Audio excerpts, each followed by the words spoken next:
The water in the canal was the color of old pewter the morning I first saw the house. Still, flat, and absolutely indifferent to the fact that I had slept in the back seat of my friend Dara's car the night before, that I had eaten half a granola bar for breakfast, and that I had exactly $23 in my checking account and about $400 in cash I'd been keeping in a Ziploc bag inside my pillowcase for 6 months, a habit I'd picked up from a woman in the second shelter I'd stayed in who said, "Cash in a bag is the only bank that never gets frozen." I was 22 years old.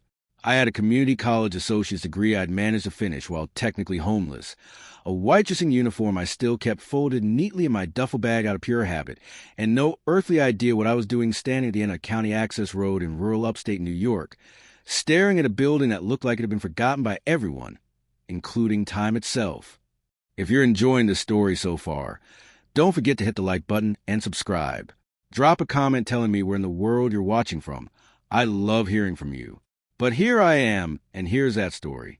If you ever felt like you were living on the outer edge of the world, like everyone else had been handed a map and you'd been given a compass with no north, I want you to stay with me. Because what happened next at that canal, behind that rusted gate, in that locked room I wasn't supposed to find, it didn't just change where I lived. It changed who I understood myself to be. And I think some part of it might belong to you, too. Let's go back to the beginning. My name is Nora Vashti. My mother gave me the first name from a novel she was reading while pregnant, and the last name from a grandmother she'd never gotten along with. She said both names were given as small acts of defiance. That was very much her way. She died of a sudden cardiac event when I was 19, and everything she'd been holding together, a rented apartment, a part-time care schedule for my younger brother Marcus, a fragile truce with the cost of living, came apart in about 4 months. I won't linger in that collapse because it's not the core of the story, though it is the soil it grew in.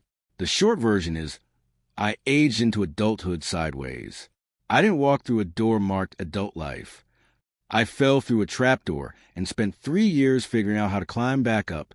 By the time I was 22, I had been in 2 shelters, had couch surfed with 4 different people, had worked simultaneously as a waitress and a night shift stock clerk, and had saved just over $400 in that Ziploc bag, a sum I treated like a sacred object, something I would not touch unless I was in genuine, life-threatening need, because once it was gone, I had no idea where the next one would come from. Marcus, my brother, was 17 by then. He'd been placed with a foster family in a town 2 hours away, a decent family, and he was doing okay, better than okay. Actually, he was good at school in a way I had never been, the kind of steady, methodical smart that earns real futures. I sent him a card on his birthday and called every Sunday. That was the shape of our love during those years. Distant but alive. I had a phone. I had a library card. And I had, somehow, an internet rabbit hole about rural property auctions that had started as a way to kill time during slow night shifts and had become something closer to an obsession. There is a specific kind of property that shows up in county tax auctions in rural areas that nobody wants, not because it has no value, but because it has the wrong kind of value. It's too unusual, too remote, too tied to some defunct purpose. Old mill buildings, decommissioned fire lookout towers, and, as I discovered scrolling through Emmett County's delinquent property list at 2 a.m, former canal infrastructure. Lot 14C on the county auction list was described, in the flat bureaucratic language of a tax assessor, as one-story lockkeeper's dwelling, approximate 640 square feet, attached gate room, access road via County Route 9, situated on the eastern bank of the historical Senate Canal corridor. Property has been vacant 18-plus years. Outstanding lien, $10. $10. The picture attached to the listing was blurry, taken from a county drone assessment. It showed a low stone building sitting right at the water's edge, half swallowed by overgrown willow trees. There was what looked like a small wooden footbridge connecting it to the towpath on the opposite bank. The gate room, the squat, square structure built directly over where the canal gate mechanism once operated, was visible as a separate attached wing. Its roof half collapsed, its small windows dark as closed eyes. I stared at it for a long time. I knew what a lockkeeper's house was. I'd been an obsessive library reader since childhood, and I'd read a history of American canals once during a slow week as shelter. A lockkeeper was a person who lived on site to operate the lock gates, the mechanisms that raised and lowered water levels to allow boats to pass from one elevation to another. It was a full-time, live-in job. The dwelling was provided by the canal company. When the canals became obsolete, replaced by rail and then by road, the lockkeepers left. The houses stayed. This one had been county property for over 2 decades, accruing a nominal lien of $10 a year in administrative fees that no one had ever paid because no one had ever cared. The auction was in 3 days. I had $400 in a Ziploc bag and nothing to lose. Dara, my friend who let me sleep in her car when her apartment got too crowded, drove me to the county seat on the morning of the auction. She thought I was out of my mind. She said so directly, in the way that only a true friend can, not cruelly, but with a kind of loving bafflement. The way you look at someone you care about who is doing something bewildering and possibly brilliant. Nora, she said, eating a gas station breakfast sandwich while I stare at the auction sheet. It says the roof is partially collapsed. I know. And the gate room is structurally unassessed. I know. And it's, like, literally next to the canal. What if it floods? The listing says it's on the raised bank, 3 feet above the water line. She chewed thoughtfully. For $10. For $10. She looked at me for a long moment. Then she said, "Okay, let's go steal a house." The auction was held in a municipal building that smelled of institutional carpet cleaner and photocopy toner. There were about 15 people in the room. Most of them were property investors, the kind who buy derelict buildings to flip or demolish. They wore the comfortable confidence of people who do this regularly. I was wearing my cleanest jeans and a sweater I bought at a thrift store specifically for job interviews. I sat in the 3rd row and I held my $400 in cash in my lap, and I did not look nervous, because I spent enough of my life in rooms where I wasn't supposed to be that I have learned to wear my face like a mask when I need to. Lot 14C came up near the end of the auction. The county clerk read the description in a monotone. Lockkeeper's dwelling, Senate Canal corridor. Outstanding lien $10. Do I have an opening bid? Silence. One of the investors, a heavy-set man with a clipboard, shook his head without even looking up. He'd already passed on it. They all had. It was too remote, too structurally uncertain, too tied to a canal easement that complicated development rights. For them, it was a liability dressed up as a bargain. $10, I said. The clerk looked at me over his glasses. $10. I repeated, my voice completely steady. Going once, going twice. He looked around the room. Nobody moved. Sold. $10 to the young lady in row 3. I walked up to that desk on legs that felt like they belonged to someone else, and I handed over a $10 bill, and the county clerk handed me a deed transfer form and a small manila envelope with a single key inside it, a heavy, old-fashioned iron key, the kind that belongs to a fairy tale, and I became, at 22 years old, a property owner. Dar was crying in the car. I was too, though I didn't realize it until I felt my face was wet. The drive out to the canal took 40 minutes from the county seat. The last 10 of those minutes were on a county access road so narrow that tree branches scraped the sides of Dara's car on both sides. And then the trees opened up and we saw it. The house was smaller than I'd imagined and more beautiful than any photograph could have suggested. It was built from the local gray limestone, the same stone that lined the canal banks, with a low roof line and deep-set windows. Willow trees drooped over on both sides, their long fingers trailing into the still water.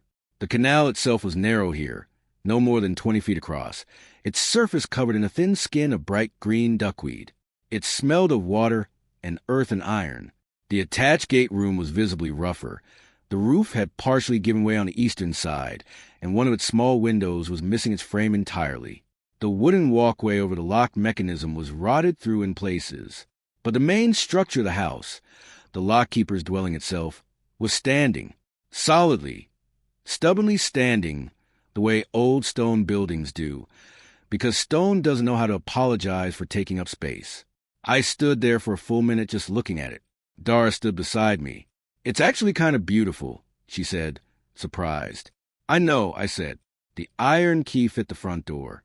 It turned with a deep, satisfying click of old, well-made hardware. The door swung inward. The smell was damp stone, wood rot, something botanical I couldn't name, and underneath all of it, something else.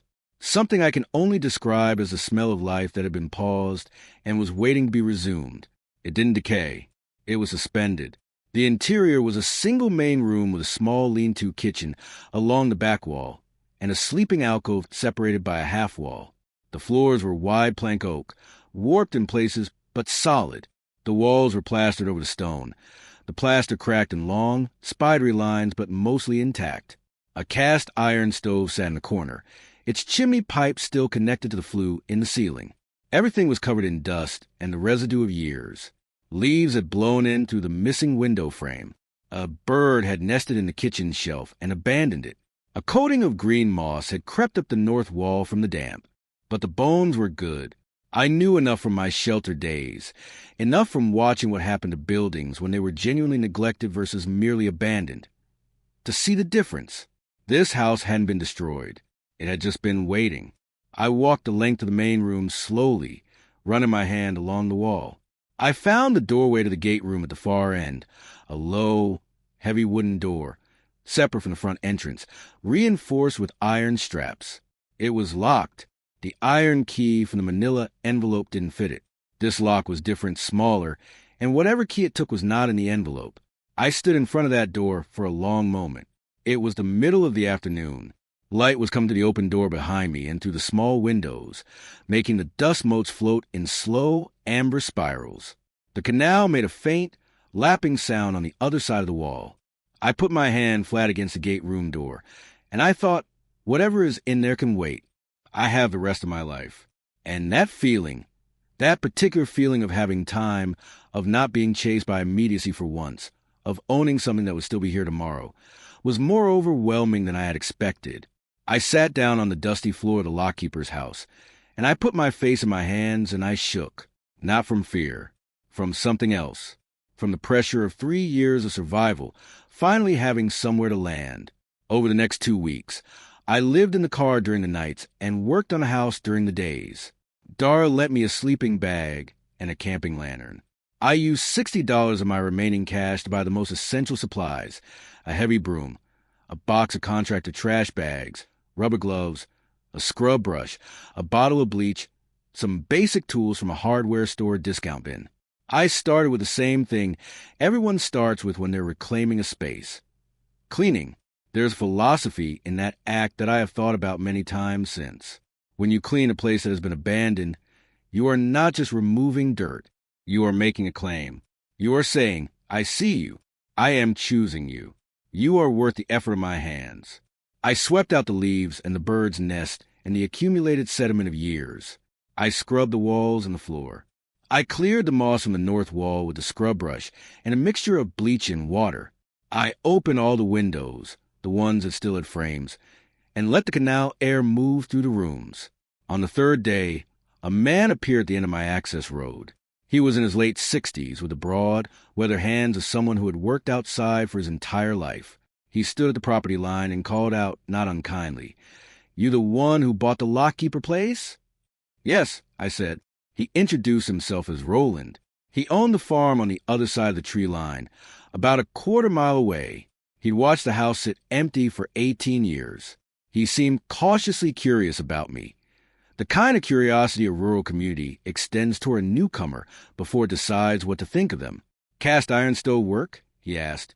"I think so. Haven't tested it." He looked at the house for a moment. "Samuel Trent built that stove flue himself in 1931. Man knew masonry." He paused. "I've got some dry wood in my barn I can't use. Too much of it. Gets in the way." It wasn't an offer, technically. It was a statement of fact with room for me to draw a conclusion. I drew the right one. "I'd be grateful," I said. He nodded and left. The next morning there was a cord of split firewood stacked neatly beside my front door. The cast iron stove worked beautifully. Now, I want to pause here for a second and talk directly to you, because if you've made it this far into the story, I think you're probably the kind of person who understands what this moment meant. When you've been living without stability for a long time, really without it, without a room that's yours, without an address, without the feeling that you're allowed to stay, The first night you spend in a place that is yours, even if it's cold and dusty and full of cracks, is not just a shelter event. It is an identity event. Something shifts in how you understand your own place in the world. I slept inside the Lockkeeper's house for the first time on a Tuesday night in late October, on a camping mat on the clean oak floor, with a cast iron stove burning, and the canal making its quiet, ancient sounds outside. And for the first time in 3 years, I did not feel like a ghost passing through spaces that belonged to other people. I felt like a person who had a door that locked.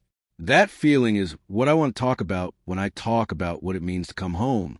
Not the legal ownership, not the dollar amount, the feeling of being allowed to stay. If any part of that resonates with you, if you've ever been in a place where you felt like a trespasser in your own life, I want you to hit that subscribe button, not for the algorithm, but for the community. Because what I found is that these stories, the ones where someone finds their way back from the edge of nothing, they don't belong to just one person. They belong to all of us who've been there or who are there right now. Your story matters. And you are not as alone as you feel. Drop a comment below. Tell me what home means to you, whether that's a place or a feeling or a person. I read every single one. Now, let's get back to that locked door. It was Roland who gave me the key. Not knowingly, not at first. It happened on a Sunday afternoon, about 3 weeks after I'd moved in, when he stopped by with his wife Constance, a small, straight-backed woman with silver hair and sharp, kind eyes who brought me a jar of apple butter and inspected the state of my repairs with the frank, unapologetic thoroughness of a woman who had been evaluating things her whole life. We were having coffee, instant, from a camp kettle, but she didn't remark on it, and I mentioned the gate room door. I told him the iron key didn't fit it, that there was a different, smaller lock, and I hadn't been able to find a match. Roland and Constance exchanged a look. If you're hooked on this story, make sure to subscribe and turn on notifications so you never miss an upload. Your support means everything and helps me bring you more emotional stories like this one. That room was locked long before the county took over property. Roland said slowly, "You knew the previous owner?" I asked. Another look between them. Longer this time. The last lockkeeper, Constance said, was a woman named Nora Vashti. The name hit me like cold water. Vashti. My last name. My grandmother's last name. The one my mother had given me as a small act of defiance. Maren Vashti. I repeated, my voice very careful and very quiet. You didn't know, Constance said. It wasn't a question. I don't know anything about my mother's mother. My mother never talked about her family. I don't know why. They were quiet for a moment. The canal lapped softly outside. Roland stood up and said, "I'll be right back." He was gone for 20 minutes. When he came back, he had a small brass key on a loop of leather cord. He held it out to me without ceremony. "She gave this to me," he said. "Maren did the last time I saw her, which was about 19 years ago. She said, 'If anyone ever comes to this house who has the right to it, give them this.' I asked her how I'd know, and she said, 'You'll know.'" He paused. "You have her eyes." My hand was shaking when I took the key. I waited until they had gone to open the gate room door. I don't know why. I think I needed to do it alone, the way you need to read a letter meant for you, without anyone watching your face. The brass key turned in the lock with a soft, precise click. The gate room door opened inward. The smell that came out was dry and dark and dusty, like the inside of an old trunk. The room was small, maybe 10 by 12 feet, with low, heavy ceiling beams and a single small window on the canal-facing wall, its glass thick and greenish with age. The original lock mechanism was still in place, a massive arrangement of iron gears and chains bolted to the floor, long since frozen with rust. The canal gate below it was sealed permanently, the water on both sides at a permanent standstill. But the room hadn't only been a mechanical room. Against the wall opposite the mechanism, there was a workbench. And on that workbench and on the shelves above it and stacked in careful rows on the floor beneath it were things that had no business being a canal lock room in upstate New York. Maps, dozens of them, rolled and carefully tied with string, some in protective tubes.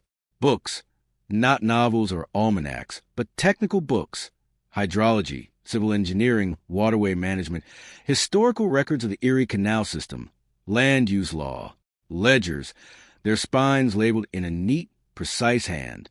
And at the far end of the bench, a wooden box about the size of a hat box, sealed with a small padlock that matched the brass key in my hand. I looked at it all for a long time before I touched anything. Then I opened the box. Inside, wrapped in oilcloth, were two things: a bundle of letters tied with faded green ribbon, and a large envelope stamped with the insignia of the New York State Department of Environmental Conservation, addressed to Nora Vashti and dated 19 years ago. On top of the letter bundle, written on a folded piece of paper in the same neat, precise handwriting I'd seen on the ledger spines, were the words, "For whoever comes. If you have the right to be here, you have the right to know." My hands were steady now. The shaking had passed, and something else had taken its place. A kind of focused quiet. The feeling of being exactly where I was supposed to be, doing exactly what I was supposed to be doing. I sat down on the floor of the gate room, my back against the cold stone wall, the canal outside audible through the old glass, and I began to read. The letters were from my grandmother to my mother. There were 23 of them, spanning 18 years, starting when my mother was 19, and ending 4 years before my mother died, which meant my mother had received them and never told me they existed, never told me her own mother was alive and writing to her, never told me any of it. The first letter explained why. Nora Vashti had been the last working lockkeeper on the Senate Canal corridor. The canal had been officially decommissioned decades earlier, but the state had retained a small staff to maintain the historical infrastructure and manage water levels in the connected watershed, which, it turned out, fed a significant wetland system that was home to several protected species. Maren's job, for the last years of her employment, had been essentially that of a water steward. She monitored levels, documented conditions, maintained the gate mechanisms, even though no boats would ever use them again. In the course of that work, she had discovered a development company called Senate Valley Partners had been quietly acquiring land parcels along the full length of the former canal corridor for years, not by forcing anyone out, but through a combination of charm, persistence, and a particular kind of pressure that comes from being the only serious buyer in a depressed rural market. Their stated plan, which had preliminary county approval, was to transform the canal corridor into a high-end recreational development. Boutique hotels, private docks, a managed fishing experience, luxury cabins. The canal itself will become a centerpiece amenity. The problem, and this is what Maren had spent years documenting, was that the canal corridor was not theirs to develop. It passed through land that was subject to a public trust easement, a legal designation from the original canal company's charter in the 1820s that had never been formally dissolved. That easement meant the corridor had to remain accessible to the public in perpetuity. A private luxury development would violate it, directly and completely, but the easement was buried in 19th century charter language that had never been digitized, never been updated, and was effectively invisible to anyone who wasn't specifically looking for it. Maren had found it. She had spent 4 years building the case in that gate room. The maps, the ledgers, the technical books, they were all part of it. She had documented the easement's legal history, cross-referenced it with the current land acquisition records, and compiled a case file that was, according to the DEC envelope I opened next, submitted to the State Attorney General's office 19 years ago. The letter inside the envelope was from a state attorney. It acknowledged receipt of her submission. It said the case had been referred for review. And then, in the careful language of bureaucracy, it said that due to resource constraints and complexity of the historical research involved, full investigation had been postponed indefinitely. Postponed indefinitely. I put the letter down. I looked at the ledgers on the shelves. I looked at the maps.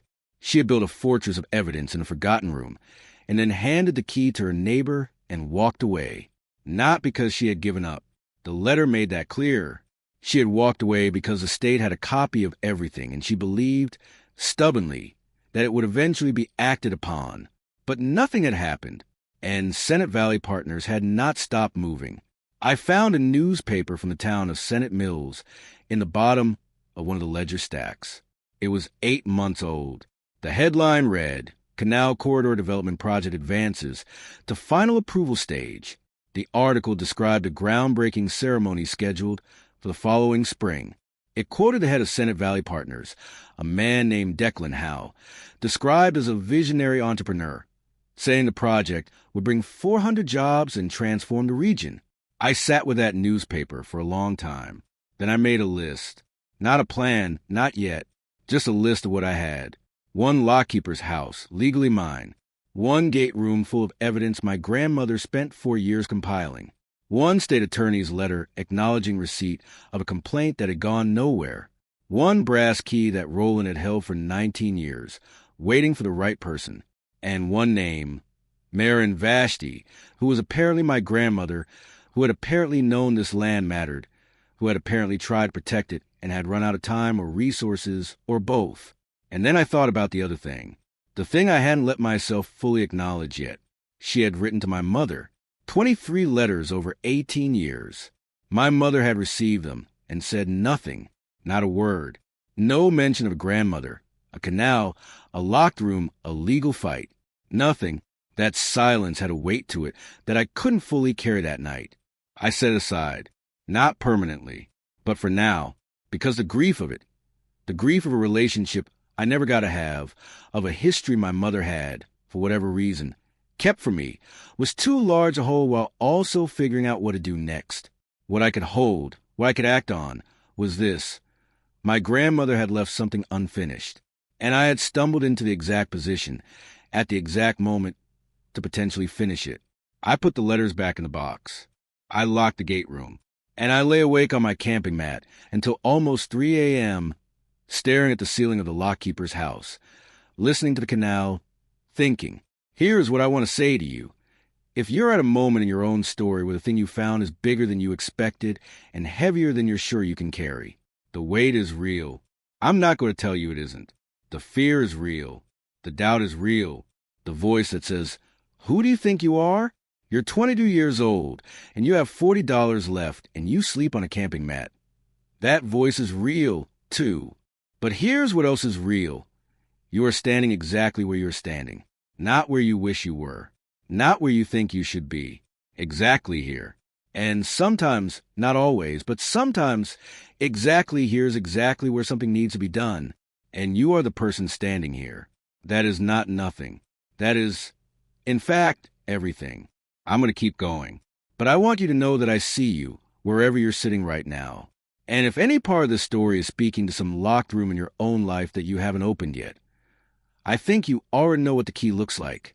Over the next 6 weeks, I did 3 things simultaneously, and none of them were easy. The first was research.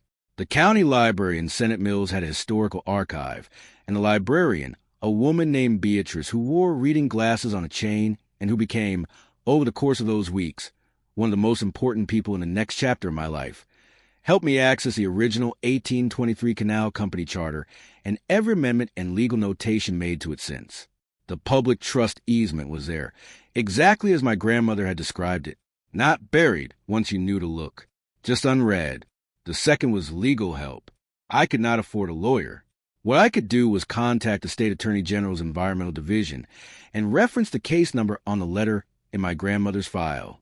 It took 4 phone calls and 2 emails and an amount of patient, stubborn politeness that I had developed specifically for dealing with institutions. On the 5th call, I was transferred to a staff attorney named Gwen Abra, who had been with the division for 12 years. When I told her the case number, she was quiet for a moment. That case, she said, had been sitting in our backlog for 19 years. I know, I said. I have the original documentation. All of it. Another pause. Where did you get it? It's in the house I bought. The lockkeeper's house on the Senate Canal corridor. The person who compiled it was my grandmother. The silence on the other end of the line lasted long enough that I thought the call had dropped. "Ms. Vashti," Gwen Aber said, and her voice was careful and precise and controlled. "I think we need to meet in person." The third thing I was doing simultaneously was the house. Because no matter what was happening with the legal situation, no matter how large and complicated the canvas of my grandmother's work turned out to be, I was still a 22-year-old woman who owned a stone house next to the canal and had to figure out how to live in it through a winter in upstate New York. Roland taught me how to bank the stove for a long burn. Constance showed me how to inventory the root cellar I found beneath a trapdoor in the kitchen. Empty, but structurally sound. A young man from town named Pete, who did odd jobs and who had the quiet, efficient manner of someone who had been fixing things since childhood, helped me patch the gate room roof for the cost of materials and 2 home-cooked meals. I learned to cook over a single-burner camp stove. I learned to carry water from the hand pump I found behind the house and test it carefully before using. I learned what it meant to be responsible for the physical shell of your own life. There's a particular kind of knowledge you gain from maintaining a stone house by hand. It is a knowledge of permanence, of the difference between what lasts and what doesn't, of why old things were built the way they were. The Lockkeeper's house had been built to last because it had to. The people who lived in it couldn't leave when it was inconvenient. They were there. They were responsible. The building reflected that. I wanted to be the kind of person that building deserved. The meeting with Gwen Aber was in Albany, and I drove there in a borrowed car with my grandmother's entire case file boxed and organized in the back seat, and a printed copy of the public trust easement language in my lap, highlighted in 3 colors. Gwen Aber was in her late 30s, with the kind of professional composure that comes from years of working inside a system you believe in despite its frustrations. She looked at the box I brought in with an expression I can only describe as hungry, the look of someone who has been waiting for a piece of something, and has just seen it walk through the door. We spent 4 hours going through the file together. By the end, she was leaning back in her chair with her hands folded on the desk, and she said, "Your grandmother built one of the most thorough historical easement cases I've seen in 12 years in this office." She cross-referenced property records, canal survey maps, and state charter language with a level of precision that a professional legal team would have billed 6 figures to produce. She was the lockkeeper, I said. She knew the land. Gwen nodded slowly. The case was deprioritized because no one had tied the easement directly to the specific parcel Senate Valley Partners had acquired. Your grandmother had done most of that work, but didn't have access to the current acquisition records. Those hadn't been filed publicly yet when she submitted the case. But they're filed now. She tapped the folder. If we combine her historical analysis with the current records, which we have access to, we have a complete case. What does that mean for the development project? It means they cannot legally proceed. The easement is public trust. It supersedes the county approval. They would have to dissolve the entire plan or restructure it entirely to exclude the corridor. She paused, which would effectively kill it, since the corridor is the entire premise of the project. I thought about the newspaper headline. The groundbreaking is scheduled for spring. How long would it take to file an injunction? She looked at me with something that might have been respect. If I move this to active status and fast-track the filing, we're looking at 6 to 8 weeks for a temporary injunction. The full legal process would take considerably longer, but the injunction would halt the groundbreaking. Then let's file. She smiled. It was a smile of someone who had been waiting 19 years for someone to say that. The news broke in February, 2 weeks before the scheduled groundbreaking. The Attorney General's office issued a formal announcement of the injunction and the public trust easement claim. The local paper ran it on the front page. The regional press picked it up. A writer from a national outlet who covered land rights issues ran a longer piece about the canal, about the easement, about the lockkeeper who had spent 4 years documenting it before handing the work to her neighbor and hoping. There was a section in that piece about me, about a 22-year-old woman who had bought the lockkeeper's house for $10 and found the evidence in a locked room behind a gate that hadn't opened in nearly 2 decades. The article mentioned my grandmother's name, Nora Vashti. That was the day I got a phone call from a number I didn't recognize, from an area code I'd never seen. I answered, "Is this Nora Vashti?" The voice was old and very precise. A woman's voice. "It is," I said. "My name is Maren." The voice said, "I believe you've been living in my house." She was 81 years old, and she was living in a small apartment in Burlington, Vermont. She had left the canal house 19 years ago when she could no longer manage the maintenance alone, and when the state had effectively told her, in the language of bureaucratic postponement, that her work would go nowhere. She had not sold the house because she could not bring herself to sell it. She had let it sit and accrue its $10 lien and had hoped, with the stubborn hope of a woman who had spent her life managing systems that were larger than herself, that something would eventually break right. My mother had told her nothing about me. My mother, for reasons I have spent a long time trying to understand and have come to a partial, imperfect peace with, had kept the two of us apart. I don't know if it was shame or old grief or some complicated protection she thought she was providing. The letters told part of the story, but not all of it. What I know is this. Maren knew my mother had a daughter. She had been writing for years into a silence that my mother maintained. And now the silence was broken, and we were on the phone. We talked for 3 hours that first call. Then we talked every week for the next 2 months. And in April, she came to see the house. She was small and straight-backed, and she walked with cane, and when she came to the front door of the Lockkeeper's house, she stood in the main room for a long time without speaking. I had cleaned it properly by then. The walls replastered where they cracked, the floors sanded, the windows reglazed, the cast iron stove gleaming. The gate room roof was patched and its window reframed. The workbench was clear, but her maps and ledgers were organized on the shelves above it, exactly as she'd left them. She walked into the gate room and stood for a while looking at the iron mechanism, the frozen gears, the still canal through the green glass. Then she turned around and looked at me. "You have your mother's hands," she said. Roland said, "I have your eyes." She made a sound that was almost a laugh. She lowered herself carefully onto a stool by the workbench and put her cane across her knees. "I'm sorry," she said, "that I didn't find a way to reach you sooner." "You didn't know about me," I said. "No, but I should have found a way." She looked at the shelves. "I spent 4 years in this room convincing myself I could fix something that was bigger than me. And then I walk away because I ran out of time and energy and money to do it alone. And I left the key with Roland, and I went and I waited." "You didn't walk away," I said. "You filed the case. You built the whole thing. It was just waiting for someone with the current records to connect the last piece." She looked at me for a moment. "You connected it." "I had your maps," I said. "I just had to figure out where they pointed." She nodded slowly. Outside, the canal made its soft, constant sound. "The injunction was held," I said. "Gwen Abra said the full case is going to trial in the fall.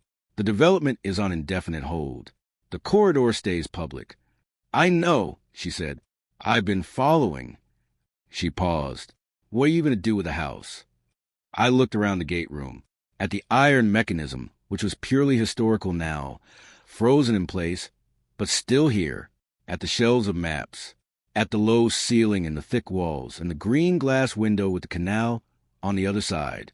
"Live in it," I said, "and figure out what comes next. There's a lot of canal corridor out there that still need documenting. A lot of easement language that nobody's looked at in 200 years. She looked at me for a long moment. "You'll need the rest of the maps," she said. "I was hoping you'd say that. That was 3 years ago. I want to tell you where things stand now, because this story doesn't have a neat fairy tale ending. It has a real one, which is messier and better. The full legal case was settled in mediation 14 months after the injunction. Senate Valley partners agreed to restructure the project to exclude the canal corridor entirely, retaining the public trust easement in perpetuity. The canal corridor is now in the process of being officially designated as a state heritage waterway, with a public access trail and an interpretive program. There will be a historical display at the Senate Mills Library about the canal system's history. Beatrice, the librarian, is leading that project. She cried when they told her. Roland and Constance have become, in all the ways that matter, my family here. He showed me how to put it in a proper kitchen. She taught me to preserve and to read Weather in the Sky. Pete helped me restore the wooden footbridge over the lock. It's solid enough to walk on now, and sometimes in the evenings I stand on it and watch the light change on the water. Maren came back twice more. The second time, she stayed for a week, and we went through the rest of the maps together. The third time, she stayed for a month, and we started a systematic survey of the other 3 lock sites along the corridor, documenting their structures and the condition of the remaining infrastructure. She is, at 81 years old and with a cane, still the most methodical researcher I have ever met. I think I understand now where my patience comes from.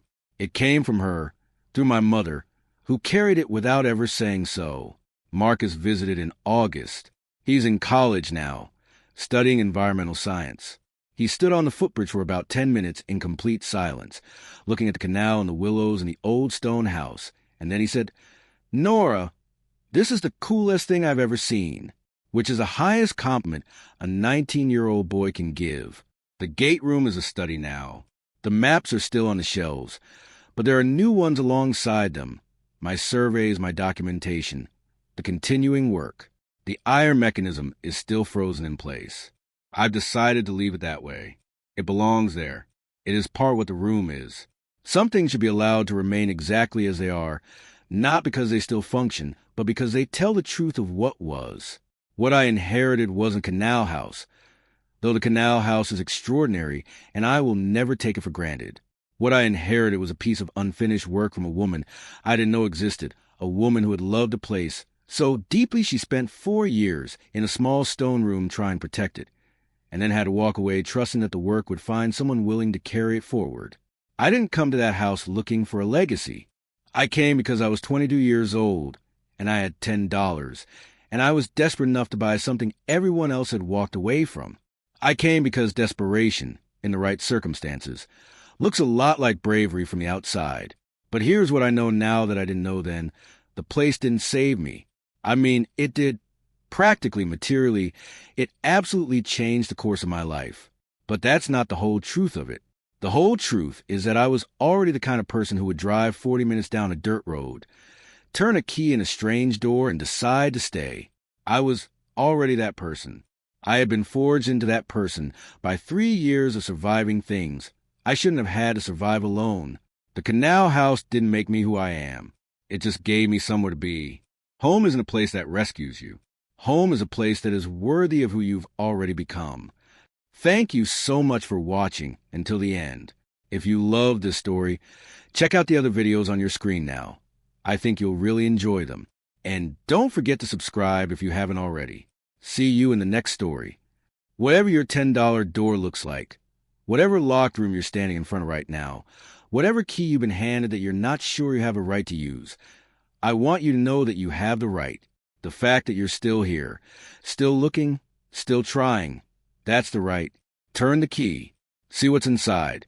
If this story meant something to you, please subscribe and join this community. Share a piece of your own story in the comments. A door you opened, a place you fought for, a moment when the way of something unexpected turned out to be a gift you didn't know you needed. I read every single comment because every one of those stories is a map, and together we are still learning where they lead. Thank you for being here. I'll see you next time.